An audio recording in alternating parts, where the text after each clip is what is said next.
नमस्कार साथियों, स्वागत है आपका एक बार फिर से डॉक्टर गढ़वाल सर के डिजिटल प्लेटफॉर्म पर। जो आप हमने श्रृंखला स्टार्ट करी थी करंट की, राजस्थान करंट की समसामयिकी की 2026 से, कि हम विधिवत स्टार्ट करने जा रहे हैं। इसके अंदर हम राजस्थान सरकार की फ्लैगशिप योजनाएं हैं, जो नीतियां हैं, जो मेले हैं, जो स्पोर्ट्स पर्सनैलिटीज हैं, जितनी भी जो भी चीज़ें राजस्थान में जो भी कर्मकांड हुए हैं फरवरी 2026 में, हम उनका विश्लेषण करने जा रहे हैं तथ्यों के आधार पर जो एग्जाम से रिलेट कर सकते हैं।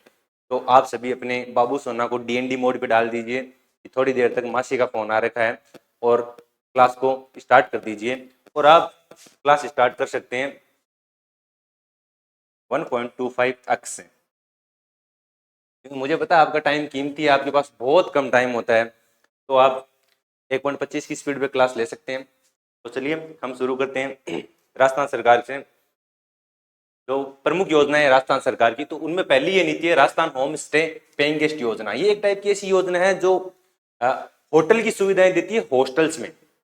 जो भी लोग घूमने जाते हैं कहीं दूर दराज क्षेत्रों में, वहां पे होटल्स बहुत महंगे होते हैं, उनका खर्चा वो वहन नहीं कर पाते, तो हॉस्टल टाइप की सुविधाएं हैं जहाँ पे ये जो विजिटर्स हैं वो रुक सकते हैं। इसके लिए राजस्थान सरकार योजना लाई है कि जो भी घूमने वाले पर्यटक आए उनका ज्यादा पैसा खर्च ना हो और उनको सारी जो सुविधाएं हैं वो मिले। तो ये जो योजना है इसको ईज ऑफ डूइंग बिजनेस की भावना के अनुरूप सरलीकृत रूप में लाया गया है। और ईज ऑफ डूइंग क्या है? ये व्यापार करने की सुगमता को दर्शाता है, जो एक विश्व बैंक के द्वारा तैयार की गई एक रैंकिंग है जो बताती है कि किसी देश में जो बिजनेस है वो शुरू करना, चलाना, उसका लाइसेंस प्राप्त करना और उसका भुगतान करना कितना आसान है। और इसके अंदर जो प्रावधान नया किया गया है ये संशोधित प्रावधान है, और इसके अंदर जो आवास की जो क्षमता थी, जिसके अंदर जो जितने बेड्स हैं या जितने कमरे हैं उनको बढ़ाया गया है, और रिकॉर्ड संधारण प्रति यानी कि जो रिकॉर्ड रखे जाते हैं उनकी भी जो डिटेल्स है वो भी मेंशन की गई है। तो इसके अंदर क्या है कि अधिकतम जो कमरे थे पहले 5 थे पहले की योजना में, अब उनको बढ़ाकर 8 कर दिया गया है, जिसमें अधिकतम 24 बेड की अनुमति, यानी कि एक कमरे में अधिकतम 3 बेड हो सकते हैं। पूर्व में लागू ये शर्त समाप्त कर दी गई है, जिसके तहत ये था कि जो परिवार का स्वामी या मालिक है या जो उस बिल्डिंग का ओनर है उसका वहीं रहना या उसके आसपास रहना अनिवार्य था, लेकिन अब ऐसा नहीं है। वो कहीं भी रह के ये चीज रन कर सकता है, जो उस परिसर में रहने की उस अनिवार्यता को समाप्त कर देता है। और जो विदेशी पर्यटक हैं उनकी जो सूचना है, उनके जो रिकॉर्ड्स है या उनकी जो आईडीज है, उनका 7 साल तक रिकॉर्ड रखना अनिवार्य है, कि जो पिछले 7 साल के रिकॉर्ड्स हैं वो जो जिस जगह पर रुके हैं उसकी उस प्रॉपर्टी के मालिक के पास उनके रिकॉर्ड्स होना अनिवार्य है, तो जिनको सुरक्षित रखना अनिवार्य रखा गया है इस योजना के तहत। और इसके आवेदन के लिए 7 कार्य दिवस में अस्थायी पंजीकरण उपलब्ध करवा दिया जाएगा, और 3 माह के भीतर इसका निरीक्षण किया जाएगा कि ये बिल्डिंग उपयुक्त है पीजीज के लिए, जो पेइंग गेस्ट योजना के जो रिक्वायरमेंट्स है उसके अंदर आ रही है, उसकी फुलफिलमेशन कर रही है, तो उसको स्थायी पंजीकरण भी प्रदान किया जा सकता है। और इसमें 2 श्रेणी रखी गई है, गोल्ड और सिल्वर। तो गोल्ड की जो पंजीकरण शुल्क है वो है 1000 रुपए और सिल्वर की है 2000 रुपए। अगली योजना है प्रधानमंत्री मातृ वंदना योजना। तो मातृ वंदना योजना में राष्ट्रीय स्तर पर एक मासिक रैंकिंग जारी होती है, जो जनवरी 2026 में जारी की गई। उसमें राजस्थान ने प्रथम स्थान प्राप्त किया है। तो प्रधानमंत्री मातृ वंदन योजना है उसके अंदर राजस्थान ने प्रथम स्थान प्राप्त किया है। तो महिला एवं बाल विकास विभाग के तहत आईसीडीएस की ओर से सितंबर 2025 में भी प्रधानमंत्री मातृ वंदना योजना में जो मासिक रैंकिंग जारी की गई उसमें भी राजस्थान ने प्रथम स्थान प्राप्त किया गया था। उसके बाद जनवरी में फिर से राजस्थान ने प्रथम स्थान प्राप्त किया। इसके अंदर राजस्थान ने पहला स्थान प्राप्त किया। आपको दूसरा तीसरा चौथा स्थान पूछा ही नहीं जाएगा राजस्थान के करंट में कि किसने प्राप्त किया। अगर पहला स्थान राजस्थान ने प्राप्त किया तो बाकी की चीजें आप भूल सकते हैं। पिछले वर्ष 2025 में विभाग को पोषण माह में दूसरा स्थान मिला था और पोषण पखवाड़े में प्रथम स्थान मिला। पोषण माह में दूसरा स्थान था और पोषण पखवाड़े में प्रथम स्थान था। ये चीजें कंफ्यूज कर देती है, लेकिन ये आपको याद रखना ही पड़ेगा। इसमें हमने क्या करा कि जो मिनिमम चीजें लाई है जो एग्जाम से रिलेट कर सकती है, क्वेश्चन से रिलेट कर सकती है और आपके काम आ सकती है, वरना इसकी भी बहुत सारी डिटेल्स हो सकती है जो कम से कम 20 पेज ले सकती है, लेकिन हमने इनको 2 पेज में निपटाने का काम किया है। और प्रधानमंत्री मातृ वंदना योजना लागू देश के सभी जिलों में 1 जनवरी 2017 से थी, लेकिन इसका नवीन पोर्टल पर जो पंजीकरण वो 1 अप्रैल 2023 से पुनः प्रारंभ किया गया था। मातृ वंदना योजना में प्रथम बच्चे पर 1 अप्रैल 2023 से निर्धारित शर्तों को पूरा करने पर 2 किस्तों में कुल 5,000 रुपए दिए जाते हैं। पहली किस्त होती है 3,000 रुपए की और दूसरी किस्त होती है 2,000 रुपए की। और दूसरे बच्चे के जन्म पर, दूसरा बच्चा लड़की ही होना चाहिए, केवल लड़की लिखा है यहाँ पर, तो 2022 से है। उसके दस्तावेजों का प्रमाणीकरण होने के बाद एक साथ ही 6,000 रुपए की राशि प्रदान की जाती है। अगली योजना है राजस्थान औद्योगिक पार्क प्रोत्साहन नीति 2026। इसका उद्घाटन मुख्यमंत्री भजनलाल शर्मा ने किया और भजनलाल शर्मा की अध्यक्षता वाले मंत्रिमंडल में ही 25 फरवरी 2026 को ये नीति लागू की गई। राजस्थान औद्योगिक पार्क प्रोत्साहन नीति 2026 को मंजूरी दे दी गई है और इसका उद्देश्य राजस्थान में विश्व स्तरीय औद्योगिक बुनियादी ढांचे का विकास करना, निजी निवेश को प्रोत्साहित करना और राज्य को देश का प्रमुख इंडस्ट्रियल डेस्टिनेशन बनाना, यानी कि जो प्राइवेट इन्वेस्टमेंट है उसको आकर्षित करना राजस्थान में, राजस्थान को एक बिजनेस हब बनाना। जितनी भी औद्योगिक योजनाएं हैं उनका सीधा का सीधा मतलब यह है कि राजस्थान में आपको इन्वेस्टमेंट लाना है कहीं कैसे ना कैसे। निजी क्षेत्र में पार्कों में विकास है तो 4 श्रेणियां निर्धारित की गई है। जो ए श्रेणी है वो पूर्णतः रिको द्वारा उपलब्ध कराई गई भूमि मॉडल पर है और जो बी श्रेणी है उसमें 80% डेवलपर और 20% रिको की भूमि भागीदारी का मॉडल है और जो सी श्रेणी है उसमें 100% निजी डेवलपर की भूमि मॉडल है और डी है जो सार्वजनिक निजी भागीदारी यानी पब्लिक प्राइवेट पार्टनरशिप मॉडल पर आधारित है, ट्रिपल पी यानी पब्लिक प्राइवेट पार्टनरशिप। और इसका पात्रता मानदंड क्या रखा गया है, किसी भी निजी औद्योगिक पार्क के लिए न्यूनतम 50 एकड़ जो भूमि और कम से कम 10 औद्योगिक इकाइयों का होना अनिवार्य है। जो मिनिमम रिक्वायरमेंट रखी गई है 50 एकड़ तो भूमि चाहिए होगी और इसके अंदर आपको 10 औद्योगिक इकाइयों का होना ही अनिवार्य है। और इसके अंदर जो पूंजीगत अनुदान है, कैपिटल ग्रांट दिया जाता है, वो प्रथम 10 पार्क डेवलपर्स को 20% पूंजीगत अनुदान दिया जाएगा। 100 एकड़ तक अधिकतम 20 करोड़ का अनुदान दिया जाएगा और 100 से 250 एकड़ तक 30 करोड़ का अनुदान अधिकतम है, इससे ज्यादा नहीं दिया जाएगा। और 250 एकड़ से अधिक पर अधिकतम 40 करोड़ का अनुदान दिया जाएगा। ये चीजें आपको याद रखनी पड़ेगी। अभी 40 करोड़ के अनुदान को इंसान एक्सप्लेन नहीं कर सकता, नहीं बता सकता कि ये 40 करोड़ कैसे होता है। 40 करोड़ है तो 40 करोड़ जितना लिखा है उतना ही बताया जा सकता है इस पे तो। और इसके लिए जो प्रक्रिया निर्धारित की है नोडल एजेंसी, इसके लिए नोडल एजेंसी को रखा गया है रिको को। और जो प्रक्रिया है वो ऑनलाइन ही, जो इसकी आवेदन है एप्लीकेशन से ऑनलाइन ही स्वीकार की जाएगी और प्रभावी क्रियान्वयन के लिए रिको को नोडल एजेंसी बनाया गया है, ये आपको याद रखना है। और अगली योजना है गांव ग्वाला योजना। जो बेरोजगार लोग हैं, ज्यादा पढ़े लिखे नहीं है, क्या क्या योजनाएं लाती है राजस्थान सरकार मुझे भी नहीं समझ आ रहा। गांव ग्वाला योजना नहीं कि एक गांव में 70 गायों पे एक ग्वाला निर्धारित किया जाएगा कि भाई तू ये गायें चरा या गोवंश चरा, तुझे पैसे भी दिए जाएंगे, लेकिन वो पैसे सरकार नहीं देगी, वो पैसे सरकार लोगों से दिलवाएगी, भामाशाहों से दिलवाएगी। तो ये योजना है, इसका शुभारंभ 22 फरवरी को किया गया। ये याद रखना, कोटा जिले के खेड़ली गांव से, रामगंज मंडी से। राजस्थान की शिक्षा एवं पंचायती राज मंत्री है मदन लाल जी दिलावर, जो अक्सर सुर्खियों में रहते हैं, आपको पता होगा क्यों सुर्खियों में रहते हैं। और इसका उद्देश्य प्राचीन गोचारण परंपरा को पुनर्जीवित करना। उद्देश्य थोड़ा फीका लग रहा है, मुझे नहीं लगता ये उद्देश्य यही है कि बस आवारा पशु ना घूमे और जिनके पास नौकरी है उनको आप 10,000 रुपए देके साइड करोगी तो भाई गाय चरा। इसमें भी अगले को बेरोजगारी का एहसास नहीं करवाना है।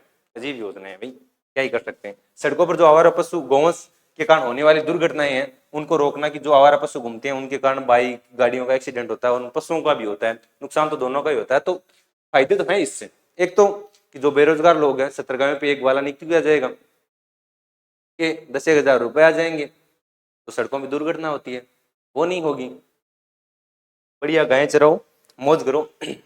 और इसकी जो कार्य प्रणाली है, मानदेय वित्त योजना के तहत प्रत्येक 70 गायों पर, ये पूछा जा सकता है कितनी गायों पर एक ग्वाला निर्धारित किया जाएगा, एक ग्वाला निर्धारित किया जाएगा। और नियुक्त होने वाले ग्वाले को 10,000 रुपए प्रति माह का मानदेय, एक महीने का रिचार्ज भी करवा सकते थे ये चाहते तो, लेकिन नहीं करवा रहे। और शुरुआती चरण में 14 गाँव में नियुक्तियां दी गई है। और विशेष बात यह है कि इस योजना का खर्च राजस्थान सरकार ही उठाएगी, जो भामाशाह या दानदाता है उनके सहयोग से इसका खर्च वहन किया जाएगा। तो सैलरी मिलेगी। अब तो वही बच्चे गायें चरानी है, 10,000 सैलरी लेनी। अब अगला है महोत्सव कार्यक्रम उत्सव अभियान मेले और समारोह। तो पहला है राजस्थान सी साइड स्टार्टअप समिट 2026। इसका आयोजन जयपुर के होटल ताज आमेर में 27 फरवरी से 1 मार्च 2026 तक आपको ये चीज याद रखनी ही पड़ेगी कि जो सी साइड स्टार्टअप समिट है वो कहाँ पे आयोजित किया गया, ये आराम से पूछा जा सकता है कि कहाँ पे आयोजित किया गया। तो आपको याद रखना होटल ताज आमिर में। डेट भी पूछी जा सकती है जो 27 फरवरी से 1 मार्च 2026 है। और इसका उद्घाटन किसने किया? मुख्यमंत्री भजनलाल शर्मा ने। और इसका टारगेट यानी लक्ष्य राजस्थान को एक प्रमुख स्टार्टअप हब के रूप में विकसित करना और जो भारतीय बिजनेसमैन है को दक्षिण एशिया, पूर्वी यूरोप, मिडिल ईस्ट के निवेशकों के साथ रणनीतिक साझेदारी के अवसर प्रदान करना। यानी कि जो भारतीय बिजनेसमैन है उनको मिडिल ईस्ट या दक्षिण एशिया उनके जो और बिजनेसमैन है या उन देशों में इन्वेस्टमेंट या उन देशों का इधर इन्वेस्टमेंट जो स्टार्टअप लोग करते हैं उनके बीच में एक सामंजस्य बिठाना। और इसका सहयोगी आयोजक कौन है? राजस्थान सरकार का सूचना प्रौद्योगिकी विभाग और संचार विभाग, ओपन इनोवेशन, लोटस फाउंडेशन तथा आर्मेनिया सरकार का startup Armenia scientific educational foundation. आपसे पूछा जा सकता है कि जो राजस्थान सी साइड स्टार्टअप समिट है इसका विदेशी जो सहयोगी आयोजक था वो कौन रहा? तो आपका जवाब होना चाहिए आर्मेनिया सरकार का स्टार्टअप है आर्मेनिया साइंटिफिक एजुकेशन फाउंडेशन। और इसके अंदर सहभागिता किसने निभाई? सम्मेलन में 130 से अधिक चयनित स्टार्टअप यानी पहले से चूज कर लिया गया था कोई आना है तो ही बुलाएंगे, इन्होंने हिस्सा लिया। इसमें 50% से अधिक स्टार्टअप्स थे वो राजस्थान के थे और लगभग 20% विदेशी थे यानी 50 और 20 70 तो हो गए, 30% बाकी इंडिया से थे। और अगली है सांबर बर्ड फेस्टिवल 2026। आयोजन तिथि 27 फरवरी 2026। और अगर सांबर के नाम पर हो रहा तो सांबर झील में ही होगा। और सांबर झील में कोच्चा की ढाणी और जपोक ये जगह है जहां पर इसका आयोजन किया गया, तो जयपुर राजस्थान में है। और आयोजक वन विभाग था राजस्थान। उद्देश्य झील को जैव विविधता, वेटलैंड, पारिस्थितिकी और प्रवासी पक्षियों के महत्व के प्रति जन जागरूकता प्रसारित करना। वन विभाग जिन भी मेले या समिट्स का आयोजन करेगा उनका उद्देश्य मेनली यही होगा वहाँ के पारिस्थितिक तंत्र को बचाना, वनों को बचाना या उनके प्रति लोगों को अवेयर करना। और इसमें मुख्य कार्यक्रम था उसमें दुर्लभ जो रेर प्रजातियों की पक्षी है उनकी फोटो प्रदर्शनी लगाई गई और नमक उत्पादन जो सांबर झील से किया जाता है उसका लाइव डेमो दिखाया गया। और पक्षियों के अवलोकन हेतु ई बर्ड ऐप ये पूछा जा सकता है, ई बर्ड ऐप की जानकारी साझा की गई। सांबर झील के ऊपर जो सांबर बर्ड फेस्टिवल में ई बर्ड ऐप के ऊपर जानकारी साझा की गई, ये पूछा जा सकता है। और विशेष अभियान था इसमें आमजन को संरक्षण गतिविधियों स्थायी रूप से जोड़ने के लिए वेटलैंड मित्र पंजीकरण अभियान का संचालन किया गया है। तो बस जब अभियान का संचालन किया जाता है तब तक जोर चढ़ता है, उसके बाद में सारी चीजें ढीली पड़ जाती है। राजस्थान विज्ञान महोत्सव 2026 का आयोजन किया था। राष्ट्रीय विज्ञान दिवस के उपलक्ष्य में 26 से 28 फरवरी 2026 को मालवीय राष्ट्रीय प्रौद्योगिकी संस्थान यानी MNIT जयपुर राजस्थान विज्ञान महोत्सव का आयोजन किया गया। उद्घाटन राजस्थान विधानसभा अध्यक्ष वासुदेव देवनानी, यानी जो राजस्थान विज्ञान महोत्सव उसका उद्घाटन वासुदेव देवनानी ने किया। यह आयोजन हुआ 26 से 28 फरवरी 2026 को। कहां पे हुआ? MNIT जयपुर में। अब अगली है महिला उद्यमिता कार्यक्रम। पुरुषों के लिए कार्यक्रम कुछ नहीं है, पुरुष लोग है वो सिर्फ जनगणना में काउंट होने के लिए आए हैं। अब उनके लिए सिर्फ एक योजना निकाली गई है, ग्वाला योजना। तो मेरे को लगता है पुरुषों का एकाधिकार होगा, बाकी पुरुष सिर्फ जनगणना में काउंट होने के लिए आए हैं, उनके लिए कोई सी सरकार कोई योजना नहीं निकालती है। महिलाओं के लिए आ गई महिला उद्यमिता कार्यक्रम। कभी आपने सुना है पुरुष उद्यमिता कार्यक्रम? क्यों? इसका आयोजन 27 से 28 फरवरी 2026 को जयपुर स्थित संविधान क्लब ऑफ राजस्थान में। और ये कार्यक्रम vice 2026 women's international summit on entrepreneurship के हिस्से के रूप में आयोजित किया गया था। इसका आयोजक ये शिखर सम्मेलन राजस्थान के ग्रामीण आजीविका विकास परिषद यानी जिसका शॉर्ट में नाम है राजीविका और COWE confederation of women entrepreneur के संयुक्त तत्वाधान में संपन्न हुआ। और इसकी अतिथि पूर्व मुख्यमंत्री वसुंधरा राजे। मेरे को लगता है ये पहला या दूसरा सम्मेलन होगा जिसमें महिलाओं से संबंधित और जो अतिथि है वो महिला ही है, जो राजस्थान की पूर्व CM है। वरना महिलाओं के आपने देखा होगा विमेंस डे के कार्यक्रम में मुख्य अतिथि पुरुष होते हैं। मुख्यमंत्री वसुंधरा राजे, पूर्व मुख्यमंत्री वसुंधरा राजे शामिल हुई। और जो स्मृति ईरानी है सास भी कभी बहू वाली थी, ये शायद ये भी वर्चुअल माध्यम से संबोधित करी इस समिट को। फिर अगला है अलवर बर्ड फेस्टिवल 2026। इसका आयोजन 7 फरवरी 2026 को सिलीशेड झील अलवर में किया गया और इसका उद्घाटन केंद्रीय मंत्री भूपेंद्र यादव, केंद्रीय मंत्री याद रखना, और राज्य मंत्री संजय शर्मा द्वारा किया गया। पक्षी विविधता व वन्य जीव, यहाँ 200 से अधिक देशी और प्रवासी पक्षियों की प्रजाति आती है सिलीसेट झील अलवर में। साथ ही सरिस्कामी वर्तमान में शावकों सहित 50 बाघ स्वच्छंद विचरण कर रहे हैं। हमें 50 बाघ हैं, थोड़ा जज कम रहा, लेकिन तो लिखा है वही है भाई। और इसके अंदर जो प्रमुख घोषणाएं की गई वो कटिधारी पर नया बायोलॉजिकल पार्क व साइंस पार्क विकसित करना तथा अगले वर्ष फरवरी में पुनः सिलीसेट में भव्य बर्ड फेस्टिवल का आयोजित करना। एक तो कर दिया, अगले साल और करेंगे। और इसकी विशेष उपलब्धियां हैं, दिसंबर 2025 में सिलीसेट झील को भारत का 96वां रामसर साइट घोषित किया गया था। ये याद रखना, सिलीसेट झील है वो 96 साइट है, और राजस्थान की आई थिंक 5वीं है जो वेटलैंड घोषित किया गया, रामसर साइट घोषित की गई है।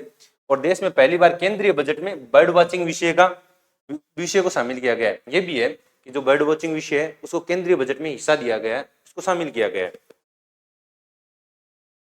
और अगला है 12वां राजस्थान इंटरनेशनल फिल्म फेस्टिवल रिफ 2026, जोधपुर में आयोजित हुआ है। और इसके ऊपर जो फोकस कंट्री रखी गई है वो पोलैंड रखी गई है, और देश नहीं, पोलैंड। इंडिया के अंदर आसपास के देश में नहीं, थोड़ा लंबा सोच रहे हैं अभी बार राजस्थान वाले, जबकि राजस्थान की फिल्मों का स्तर बहुत निम्न लेवल का है, एकदम डाउन टू अर्थ नहीं, पूरी जमीन पे ही है राजस्थान की फिल्में, लेकिन उन्होंने फोकस कंट्री पोलैंड रखी है।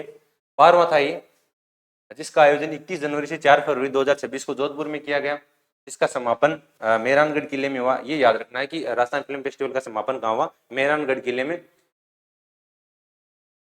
और इसकी थीम और फोकस कंट्री, थीम इस वर्ष महोत्सव का मुख्य विषय सिनेमा, आपका लेंस, हमारा राजस्थान रखा गया, और इसमें पोलैंड को फोकस कंट्री के रूप में शामिल किया गया है, इतना याद रख लेना।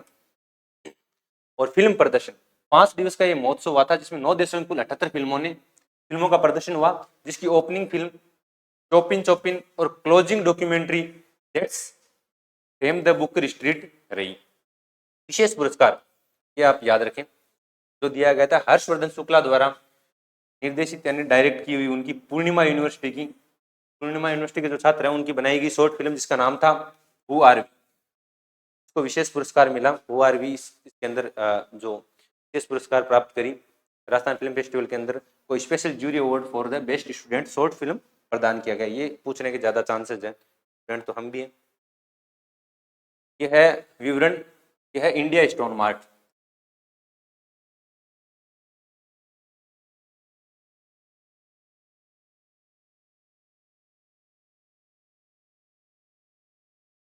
ये इंडिया स्टोन मार्ट 2026 की आयोजन तिथि है 5 से 8 फरवरी 2026। स्थान है सीतापुरा, JECC सीतापुरा। और इसका आयोजक था रिको CDOS और लघु उद्योग भारती के संयुक्त तत्वाधान में इंडिया स्टोन मार्ट का आयोजन किया गया 5 से 8 फरवरी के बीच। और इसकी समीक्षा एवं निरीक्षण उद्योग एवं वाणिज्य विभाग के अतिरिक्त मुख्य सचिव ACS श्री शिखर अग्रवाल ने आयोजन स्थल का दौरा एवं तैयारियों का जायजा लिया। अब बात करते हैं पुरस्कारों की। 13वीं अंतर्राष्ट्रीय स्टोन इंडस्ट्री प्रदर्शनी इंडिया स्टोन मार्ट 2026 में सरकारी पेविलियन की श्रेणी में राजस्थान खान एवं भूविज्ञान विभाग RSMML ने प्रथम पुरस्कार प्राप्त किया। याद रखना पड़ेगा इसका, क्या बढ़ा चढ़ाकर बढ़ाएं और क्या एक्सप्लेन प्राप्त किया तो क्या, और ये नाम रखने पड़ेंगे, पढ़ेंगे। और पुरस्कार वितरण, प्रदर्शनी के समापन समारोह में राज्यपाल हरिभाऊ बागड़े जो राजस्थान के राज्यपाल हैं और विधानसभा अध्यक्ष वासुदेव देवनानी ने नोडल अधिकारी संजय सक्सेना व RSMM के अधिकारियों को यह सम्मान प्रदान किया। मेवाड़ हेरिटेज फेस्टिवल 2026 का आयोजन 15 से 16 फरवरी 2026 को वर्ल्ड विलेज मेनार उदयपुर में किया गया। मेनार से याद आया अशोक मेनारिया जो राजस्थान रॉयल्स से खेल चुके हैं, क्रिकेटर रहे हैं, इनका संबंध पूछा जा सकता है कहाँ से, उनका संबंध उदयपुर से, राजस्थान रॉयल्स से भी खेल चुके हैं। और इसका जो मेवाड़ हेरिटेज फेस्टिवल 2026 है 15-16 फरवरी को हुआ, और आयोजक इनक्रेडिबल इंडिया एवं इंडियन सर्किट द्वारा मुख्य अतिथि, और इसकी जो मुख्य अतिथि है वो मेवाड़ राज घराने से निवृत्ति कुमारी मेवाड़ रही। और इसका थीम था महोत्सव के प्रथम दिन love with nature and connection, और थीम पर आदिवासी और पशु जीवन विषय पर संवाद हुआ। दूसरे दिन मैराथन फॉर वेटलैंड का आयोजन भी किया गया और पर्यावरण संरक्षण का संदेश दिया गया। मां कात्यायनी देवी पशु मेला, और इसका आयोजन 15 से 19 फरवरी 2026 को सोहेला जालौर में किया गया। क्या आपके कल्चर में पूछा जा सकता है कि कात्यायनी देवी का पशु मेला कहाँ भरा जाता है? जालौर में भरा जाता है। और आयोजक जिला प्रशासन एवं पशुपालन विभाग द्वारा, उद्घाटनकर्ता मंत्री जोराराम कुमावत ने किया। ये पूछा जा सकता है किस डेट को? 15 से 19 फरवरी, कहाँ? जालौर, और उद्घाटनकर्ता जोराराम कुमावत। मालानी महोत्सव, और इसको आयोजित करने की सिर्फ घोषणा की गई है 14 फरवरी 2026 को। आयोजित कब होगा राम जाने। और फिर कोटा महोत्सव, कोटा से जो भी चीजें मेनली जो पब्लिक पटल पर आती है उनका उद्घाटन वगैरह होता है, वो 99% एक ही आदमी करता है, ओम बिरला। तो इधर से सांसद हैं, लोकसभा अध्यक्ष भी हैं। कोटा से रिलेटेड जो भी चीजें हैं उनका उद्घाटन वगैरह तो ऐसे मेरे को लगता है ठेका ले रखा कि भाई इसका उद्घाटन मैं ही करूंगा।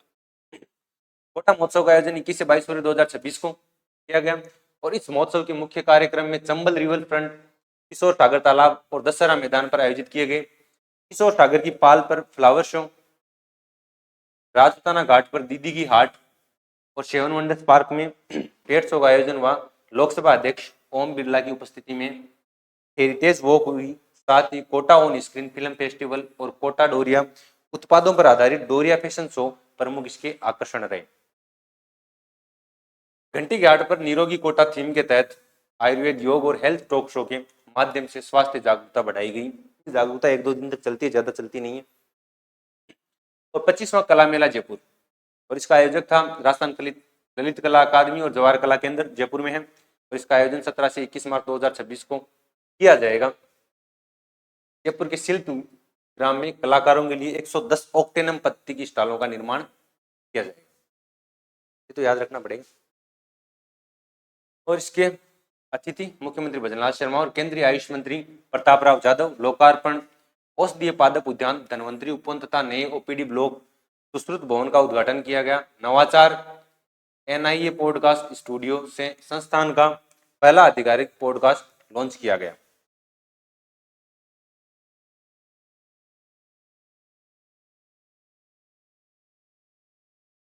ये शायद राष्ट्रीय आयुर्वेद संस्थान का है, राष्ट्रीय आयुर्वेद संस्थान है उसका। वायुसेना का एरोबेटिक शो जो पहले सीकर में होना था, सीकर को किया गया कैंसिल। फिर वह जयपुर में, जिसका आयोजन हुआ 20 से 22 फरवरी 2026 को जल महल जयपुर में। वायुसेना की 9 विमानों वाली Surya Kiran air robotic team, तो सूर्य किरण टीम है एरोबेटिक की, ये विदेशों में भी परफॉर्म कर चुकी है। लगभग वायुसेना की तरफ से यही भाग लेती है जो फ्लाइंग शोज होते हैं या एरोबेटिक शो होते हैं उनमें। और स्वदेशी सारंग हेलीकॉप्टर डिस्प्ले टीम ने रोमांचक प्रदर्शन किया, जिसमें जयपुर के पायलट राजेश काजला, अंकित वशिष्ठ, संजय सिंह ने अपनी कुशलता दिखाई। इसका उद्देश्य था स्वदेशी शक्ति युवाओं को सशस्त्र बलों में करियर हेतु प्रेरित करने के लिए। इस शो में हॉक MK-132 जेट और ध्रुव हेलीकॉप्टर के माध्यम से आत्मनिर्भर भारत की स्वदेशी सामरिक शक्ति का भव्य प्रदर्शन किया गया था। इसका मतलब है ये जो दोनों हेलीकॉप्टर हैं, ध्रुव हेलीकॉप्टर और हॉक MK-132, ये दोनों स्वदेशी है, भारत में निर्मित है, मेड इन इंडिया है। कृषि विज्ञान मेला 2026 आयोजन 14 फरवरी 2026 कृषि विश्वविद्यालय जोधपुर में। राजस्थान में एक ही कृषि विश्वविद्यालय वो जोधपुर में है। और आयोजक नाबार्ड, इफ्को व आत्मा के संयुक्त तत्वाधान में। मुख्य अतिथि जोगाराम पटेल। कृषि विज्ञान मेला ये पूछा जा सकता है 14 फरवरी 2026 को आप वाले दिन, उस वैलेंटाइन डे बाबू सोना वाले दिन हुआ था। अगला है श्री निम्बेश्वर पशु मेला 2026, जिसका आयोजन 13-17 फरवरी 2026 को फालाना रोड सांडेराव पाली में। कल्चर से रिलेट कर सकता है। निम्बेराव पशु मेला कहाँ भरा जाता है? पाली में। हम जो पशु मेले याद रखते हैं उनमें मेरे को नहीं लगता कि ये पशु मेला में पढ़ते भी हैं। इसका शुभारंभ पशुपालन मंत्री जोराराम कुमावत ने पुंगर गौमाता के पूजन और ध्वजारोहण के साथ किया। प्रमुख प्रदर्शनियां रही गोडवाड़ क्षेत्र में 35 वर्ष के बाद आयोजित इस मेले में पुंगर, गिर, कांकरेज और थार जैसी जो गौवंश की नस्लें हैं, श्रेष्ठ नस्लें, पशुओं की प्रदर्शनी के साथ साथ सरकारी योजनाओं हेतु 12 विभागों की स्टॉल्स भी लगाई गई। 51वां रोज शो, रोजड़ा वाला रोज नहीं, ये गुलाब वाला है। गुलाबों की प्रदर्शनियां भी होने लगी। इसका आयोजन 7 से 8 फरवरी, समझ रहे हो बात को, रौद का आयोजन 7 से 8 फरवरी में उन्हीं जो बाबू सोना के जो नवरात्रे होते हैं उनमें इसका आयोजन किया गया था रौद का 2026 को सिटी पार्क मानसरोवर जयपुर में। और इसका आयोजक the Rose Society of Rajasthan, इसमें गुलाबों की 500 से अधिक किस्मों का प्रदर्शन किया गया। आयोजक याद रखें the Rose Society of Rajasthan rose show, ये आराम से कनेक्ट कर सकता है, याद रख सकते हो। रोज से रोज डे वगैरह आते हैं फरवरी में आते हैं, और किस फरवरी का तो आपको अच्छे से पता है, 7 से 8 फरवरी आराम से आप पकड़ लोगे। और तो रोज डे तो रोज सोसाइटी इसका आयोजन करेगी, ये भी इजीली आप कनेक्ट कर पाओगे। 500 से अधिक किस्मों का प्रदर्शन किया गया। प्रतियोगिता में अर्जुन लाल को किंग ऑफ रोज, तो सचिव हैं जयपुर विकास प्राधिकरण को क्वीन ऑफ रोज, और पीडब्ल्यू कोटा को प्रिंसेस ऑफ रोज की किताब से सम्मानित किया गया। ये मेरे को नहीं लगता पूछेंगे, किंग ऑफ रोज पूछ सकते हैं। 11वां मारवाड़ हॉर्स शो 2026, जो लगभग जोधपुर के राजघराने से आयोजित किया जाता है। आयोजन 7 से 8 फरवरी 2026 को जोधपुर में। इसके संरक्षक पूर्व नरेश गज सिंह, जो जोधपुर का राजघराना है उसके पूर्व राजा है। इसमें राजस्थान, पंजाब, हरियाणा, गुजरात और कर्नाटक सहित कई राज्यों के मारवाड़ी अश्वों ने भाग लिया। आयोजक इस शो का आयोजन all India Marwari horse society, इसका गठन 2003 में, तथा Marwari horse stud book registration society of India, जिसका गठन 2008 में हुआ, इनके द्वारा किया गया। मारवाड़ में अश्व प्रदर्शन की परंपरा 1988 में Marwari horse and cattle show के साथ शुरू हुई थी। प्रिंट पैक राजस्थान 2026, इसका आयोजन 21 से 23 फरवरी 2026 को जेईसीसी सीतापुरा जयपुर में किया गया, और इसका संस्करण था पहला संस्करण था। और आयोजक भारतीय मुद्रण, पैकेजिंग एवं संबंध मशीनरी निर्माता संघ था, आईपामा। और इसका उद्देश्य रखा गया राजस्थान के औद्योगिक आधार, फूड प्रोसेसिंग, फार्मा और टेक्सटाइल क्षेत्रों में पैकेजिंग की बढ़ती मांग को पूरा करने के लिए प्रतिभागिता। प्रदर्शनी में 145 कंपनियों ने अपनी अत्याधुनिक मशीनों का प्रदर्शन किया। जो पैकेजिंग मशीन है उनका सम्मान जयपुर के उद्योगपति निर्मल गोयल को प्रिंट श्री के अवार्ड से नवाजा गया। प्रिंट श्री 2025 के अवार्ड से नवाजा गया। ये याद रखें कि प्रिंट श्री अवार्ड 2025 किसको दिया गया, तो उनका नाम है निर्मल गोयल। जयपुर में ब्रिक्स की बैठक की मेजबानी, भारत को ब्रिक्स की अध्यक्षता के तहत जयपुर को 4 से 7 मार्च 2026 तक ब्रिक्स की एक उच्च स्तरीय बैठक की मेजबानी मिली है। ब्रिक्स का आयोजन बहुत सारी जगह हो चुका है, उनमें जयपुर में भी एक बैठक होगी जो 4 से 7 मार्च को होगी। साइबर सुरक्षा हुआ है, न्याय पर राष्ट्रीय सम्मेलन। ये साइबर सुरक्षा आजकल बहुत जरूरी हो गई है, लोगों के अकाउंट भी फ्रीज हो रहे हैं, होल्ड हो रहे हैं, और जो साइबर अपराध है वो बढ़ते ही जा रहे हैं दिन ब दिन। तो उनके लिए एक राष्ट्रीय सम्मेलन का आयोजन किया गया, जिसका आयोजन 20 से 22 फरवरी 2026 को Rajasthan international centre RIC Jaipur में। इस अवसर पर राजस्थान राज्य विधिक सेवा प्राधिकरण द्वारा ऑनलाइन मध्यस्थता हेतु ई समाधान प्लेटफॉर्म और महिला पंचायत पेन राजस्थान अभियान का आधिकारिक शुभारंभ किया गया। यानी जो साइबर सुरक्षा कार्यक्रम हुआ है उस पर राष्ट्रीय सम्मेलन हुआ, इसके अंदर ई समाधान प्लेटफॉर्म को लॉन्च किया गया और महिला पंचायत पेन राजस्थान अभियान का भी शुभारंभ किया गया। ये याद रखें साइबर सुरक्षा से रिलेटेड है, ई समाधान प्लेटफॉर्म जा सकता है। व्याघ्र रेंज राज्यों का सम्मेलन, इसका आयोजन 7 से 8 फरवरी 2026 को सरिस्का टाइगर क्षेत्र में, जो बाघों के लिए जाना जाता है। आयोजक राष्ट्रीय बाघ संरक्षण प्राधिकरण NTCA, उसमें देश भर के 58 टाइगर रिजर्व के निदेशक हैं और 18 राज्यों के मुख्य वन्य जीव प्रतिपालकों का सम्मेलन आयोजित किया गया, और उसका उद्घाटन केंद्रीय मंत्री भूपेंद्र यादव। ये भी याद रखना, जो व्याघ्र रेंज राज्यों का सम्मेलन है उसका उद्घाटन केंद्रीय मंत्री भूपेंद्र यादव ने किया। 7 से 8 फरवरी को ये आयोजन हुआ सरिस्का टाइगर क्षेत्र में, और आयोजक था राष्ट्रीय बाघ संरक्षण प्राधिकरण NTCA। विजन 2047, तो विकसित भारत का विजन भी है भारत सरकार का भी, के साथ साथ विकसित भारतों का विकसित राजस्थान भी होगा। विकसित भारत का विजन, इसका आयोजन 13 से 15 फरवरी, गलत टाइम में कर लिया आयोजन विकसित भारत का। 14 फरवरी तक भारत विकसित नहीं रहता है, अगली बार से चेंज कराने की कोशिश करेंगे। तो इसका आयोजन 13 से 15 फरवरी 2026 को आयोजक था mining engineers association of India यानी MEAI के जयपुर चैप्टर के द्वारा, और इसका विषय रखा गया माइनिंग एंड मिनरल परिप्रेक्ष्य विषय पर अंतरराष्ट्रीय संगोष्ठी का सफल आयोजन किया गया। मुख्य उद्देश्य इस संगोष्ठी का लक्ष्य 2047 तक विकसित भारत के संकल्प को साकार करना। खनिज अच्छे होंगे किसी देश में, खनिजों का ज्यादा दोहन होगा, खनिज ज़्यादा निकाले जाएंगे, ज़्यादा एक्सट्रैक्ट करे जाएंगे, इकोनॉमी बढ़ेगी। तो जो भारत को विकसित करने के जो प्लान्स है पे काम होगा। विकसित भारत होगा ना 2047 तक, होगा कब ये पता नहीं, राम जाने। विकसित भारत के संकल्प को साकार करने के लिए खनिज उद्योगों की रणनीतिक भूमिका पर चर्चा करना और इस क्षेत्र में अत्याधुनिक नवाचारों को बढ़ावा देना, यानी अपडेटेशन डालना है इसके अंदर। तो ये हमारा पहला पार्ट था जो फरवरी की समसामयिकी है, उसका अगला पार्ट हम आपके लिए जल्दी लेकर आएंगे। इसमें जो योजनाएं या पुरस्कार है वो अगले पार्ट में स्पोर्ट्स पर्सनैलिटीज और कुछ अन्य मुद्दे या अन्य चीज़ें जो राजस्थान के फरवरी के करंट के संदर्भ में हुई वो हम लेकर आएंगे। उम्मीद है आपको ये पढ़ने में सुविधाजनक लगा होगा। आप सबने इतनी देर देखा उसके लिए बहुत बहुत धन्यवाद।